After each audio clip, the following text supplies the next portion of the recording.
keeps telling me to quit and not go where I'm going.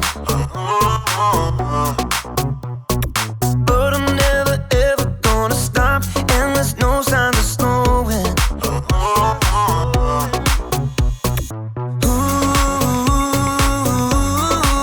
now moving backward. Ooh, I'm moving forward. 'Cause you give me the power to never give up. You give me your power when it's more than enough. I made my decision, quitting's not an option. No matter how hard it gets, I know I'm in, 'cause you give me the power.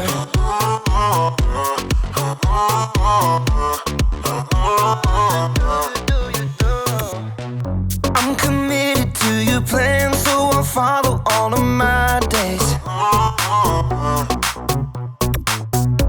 Every day you give me strength to follow after your way. 'Cause you give me the power to never give up. You give me your power when it's more than enough. I made my decision, quitting's not an option. No matter how hard it gets, I know I'm in, 'cause you give me the power. Yeah, you give me the power. Ooh, now moving backward. Ooh, I'm moving forward. 'Cause you give me the power to never give up. You give me your power and it's more than enough. I made my decision, quitting's not an option. No matter how hard it gets, I know I'm in, 'cause you give me the power. Yeah, God gives me the power. You give me the power.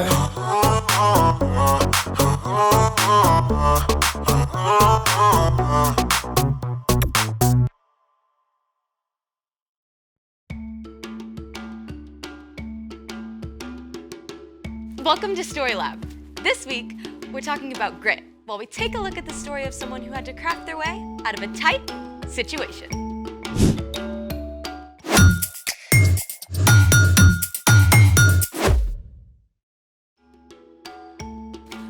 Hey, I'm Sebastian. And I'm Skylar. What does grit mean, Skylar? Grit is refusing to give up when life gets hard. I think I deserve a grit award. What for? Yesterday, my little cousin lost her tooth swimming at the Y. I spent half an hour diving for it. I found it for her. That's very gritty. It was at the bottom of the deep end. So weird. When we swim, our teeth float with us, but a tiny tooth by itself? Sinks. I think this calls for a float challenge. Let's try it. It's water.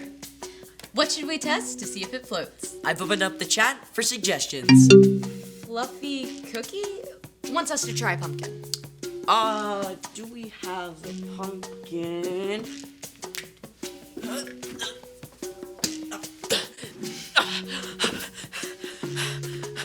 We have a pumpkin. Sink or float? I say sink.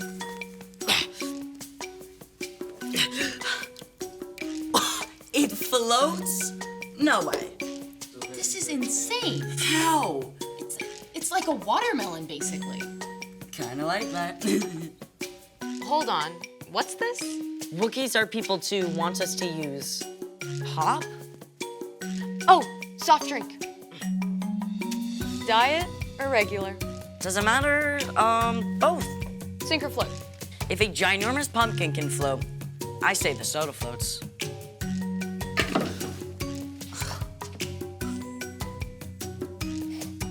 What? Diet floats, regular sinks?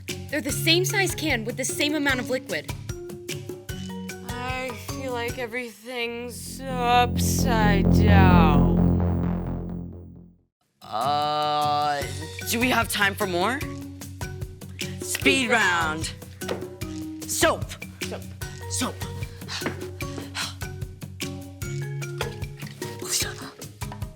Bowling ball. Bowling ball. Bowling ball. Bowling ball. Bowling Bowling ball. ball. Bowling ball. Bowling ball. Oh, this is heavy. Okay. Okay. It floats? What? Rubber chicken. Wow. Thought it was gonna sink. But why? None of it makes sense. Density. You're calling me dense? No. Some objects sink and others float because of density.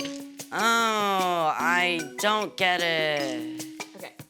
Every object is made up of tiny molecules. In some objects, the molecules are packed tightly together, and other objects, the molecules are more loosely packed. That's density. The more dense an object, the more likely it is to sink. So a tiny tooth is dense and sinks. And the sugar in a regular soft drink is dense and makes it sink too. But diet soda is less dense and floats. You are not dense. I have been known to float. Now it's time for... The story before the story. Today, we're in the second book of the Old Testament, Exodus. God created everyone and everything, but people turned away from God. Still, God made a plan to bless the whole world through Abraham and Sarah's family. Their great-grandson Joseph was sold into slavery in Egypt. But after many hard years, Joseph was made second in command of Egypt and saved his whole family from starving. Over the years, Joseph's family, the Israelites, grew and grew. Until the Egyptian king, Pharaoh, got scared. That's where our story starts. Take it away. Hey everyone! So, the Egyptian pharaoh was scared. There were so many Israelites, he thought they might join the Egyptians' enemies. So Pharaoh forced the Israelites into slavery. And that's the way it was for hundreds of years. But no matter how hard the Egyptians made the Israelites work, the Hebrew family still continued to grow. Preposterous! I declare that all Hebrew baby boys must be thrown into the Nile River. I know. This was terrible news. God had promised to bless the whole world through the Israelites. But not only were they enslaved now, they were in danger of being completely wiped out. And in the middle of all this, a woman from the tribe of Levi, Jochebed, and her husband Amram were about to have a brand new baby. Where does this part go? So insert part F at right angles with part M before locking part Z. Pyramids have got nothing on crib assembly. So if Jochebed gave birth to a baby girl, they wouldn't need to worry about Pharaoh's law. But when Jochebed had her baby, you guessed it. It's a boy! Pharaoh is not touching this baby. So for 3 months, Jochebed and Amram and their daughter Miriam hid the new baby boy. That. No puppy. Nothing to see here. Hush, little baby, don't say a word. Mom's gonna buy you a mockingbird. They tried, but after 3 months, there was just no way to keep hiding a baby boy with a healthy set of lungs. Jochebed wove a basket out of tall grass and coated it with tar. Give him to me now. But they'll still hear the baby in the basket. Come with me. Jochebed was so determined to save her baby that she made a risky and very creative move, might I add. Are we giving our baby a bath? Nope, we are giving him a chance. Now stay close by and make sure he's safe. So maybe Jochebed figured this was a place no one would come? Or maybe she knew it was the favorite bathing spot of Pharaoh's daughter. Sure enough, Pharaoh's daughter came down to the river to bathe. Bring me that basket at once. I mean, Miriam must have been terrified, right? But she stayed hidden and watched to see what might happen. Poor thing. This must be one of the Hebrew babies. Miriam gathered every ounce of courage she had and ran up to Pharaoh's daughter. Would you like me to get one of the Hebrew women to take care of him for you? Yes, that's a perfect idea. This was the best news! So Miriam ran home as fast as she could and told her mother everything that happened. Then together, they returned to the princess. Take this baby and feed him for me. I'll pay you. I promise. I will treat him like my very own son. And she got paid. Jochebed was able to care for her son at home. And when he grew up, she took him to live at the palace with the Pharaoh's daughter. The princess called him Moses, a word that meant to draw out, because she pulled the baby out of the water. Get it? The end. That's amazing. I mean, there's no way Moses' mom could have known her baby would be safe. Yes, but Amram and Jochebed didn't give up. I mean, they held on. They didn't know what to do, but they got creative, and they took the next step. So what's our part in the story? Well, things in our lives can feel really big and difficult too. Yeah, I got assigned to this group project at school, and I had no idea where to start. I just wanted to quit the whole thing. What happened? Well, I prayed about it and asked for help. And eventually everyone joined in, and it actually turned out okay. See? Yes! When you aren't sure what to do next, ask God for help. We can also think about how we can follow Jesus during difficult times. We can start by loving God and loving others.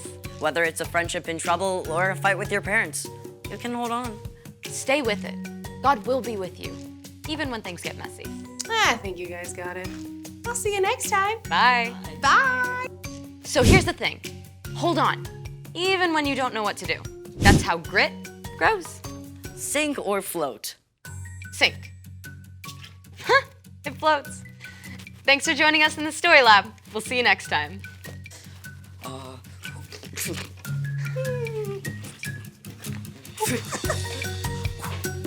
For last time.